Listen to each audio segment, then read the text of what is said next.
It's been 2 weeks now since actor Jussie Smollett said that he was attacked in a racially motivated hate crime outside his apartment in Chicago. So far, police have not found the perpetrators. They have not found videotape of the perpetrators in a neighborhood festooned with CCTV cameras. And they have rejected the phone records that Smollett gave them, saying that they are heavily redacted and insufficient. Some other parts of the story are coming under fire as well tonight. Trace Gallagher has been following this investigation and joins us with the latest. Trace? Hi, Tucker. In his first interview since he was allegedly attacked, Empire star Jussie Smollett emotionally told Good Morning America that he's, quote, pissed off. Watch. What is it that has you so angry? Is it the attackers? It's the attackers, but it's also the attacks.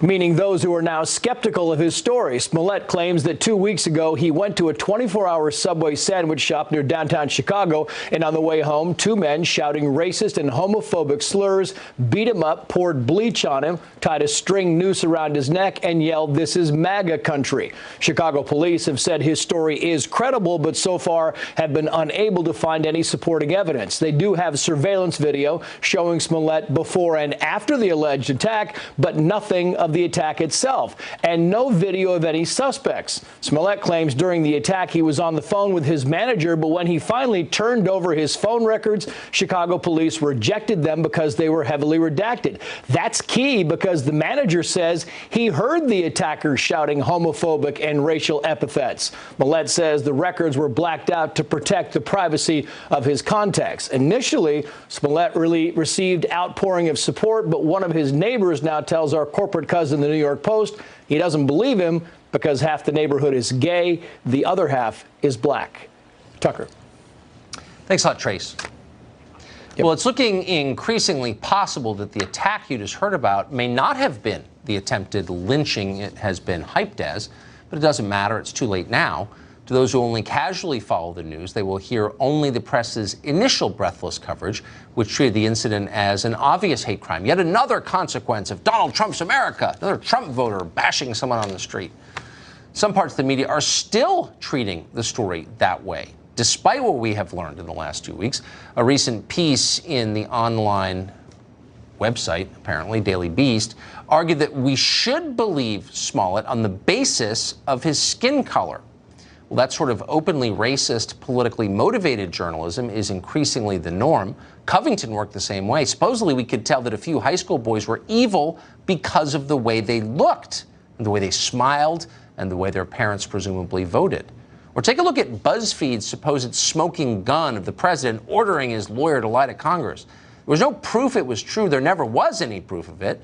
But because it matched an established narrative, everybody knew what to call it. This would be certainly a bombshell information. BuzzFeed's latest bombshell report. The White House is slamming a bombshell report by BuzzFeed. With a bombshell report from BuzzFeed. If the BuzzFeed bombshell is true. Bombshell report. Thesaurus, please. Dumb people have a weakness for news cliches. It's unbelievable. Some stuff like that happens every couple of weeks, but nobody in the press ever seems to learn or change. Why is that? Joe Concha writes about this stuff for a living for the Hill newspaper, and he joins us tonight.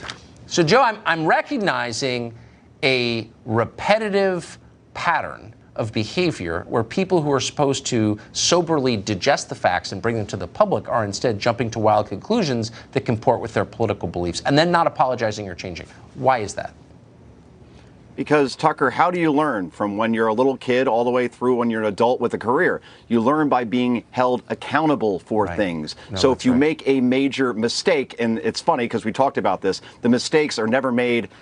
Let's put it this way. When was the last time you ever saw a major mistake in any big journalism piece by any big outlet against a Democratic lawmaker? But when mistakes are made, there's never, almost, with exceptions, ramifications, suspensions, actual firing. So if you know you can get away with something, you just keep doing it. But one thing I'm noticing with this story here, Tucker, is if you Google Jussie Smollett and attack, almost every headline I see says attack. There is no word, it's very key here, before it, alleged attack.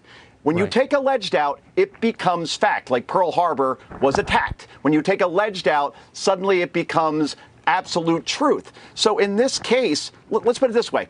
If I'm a journalist, I remove the noise here. I remove the fact that Smollett's a celebrity. I remove the fact that he's anti-Trump. That's not a big surprise. I remove the fact that these were pro-Trump alleged attackers that went after him. And I want to find evidence to support the claim. How do you find the evidence? Smollett said he was on the phone during the attack with his manager. All right, so man says he was attacked by two men, right? So if he's on the phone, then therefore he should turn over his phone records. When he does, he heavily redacts them. And his excuse is that he doesn't want the Chicago police to see his contacts? Okay, how about the manager? Has he turned over his phone? Reportedly, he hasn't. So when you take that evidence out of this story, you have to question it. So when I watch that interview tomorrow with Robin Roberts on ABC, she better press him on that point. Yeah. Why wouldn't you turn over the only evidence that's available if we haven't seen this on camera? She's not going to press him on the point. You can be sure. But let me ask you this. So I almost feel, I mean, it looks to me like maybe this guy got over his skis, made up the story. We've seen this a lot. Maybe it's real. I mean, I don't know. But I do know that two sitting U.S. senators, Harris and Booker, both immediately issued statements calling this a lynching. Now, that scares people. It divides the country. It's racially inflammatory. If it turns out this isn't real, should they be forced to apologize for doing that? And the only way they'll apologize, Tucker, is if the press presses them on that. You made this comment. You read back the comment. Now we've learned, and again, we don't know, but let's say we do learn, what do you have to say now? You know that's not going to happen. And look, it's that theme that we talked about over and over again. All Trump stories, not all, almost all, come from a foundation of guilty. Whether that's, yes, Trump must have collusion with the Russians, therefore he's guilty. The Covington kids must have attacked the Native American, therefore he's guilty. When you come from that foundation, of course these are the conclusions that are going to be drawn, Tucker. That's exactly right. I mean, we've known this for generations. Any good editor makes certain that his reporters are honest enough not to act like this, but nobody cares anymore. No one's honest. Joe, Concha, thank you. Great to see you. Good to see you.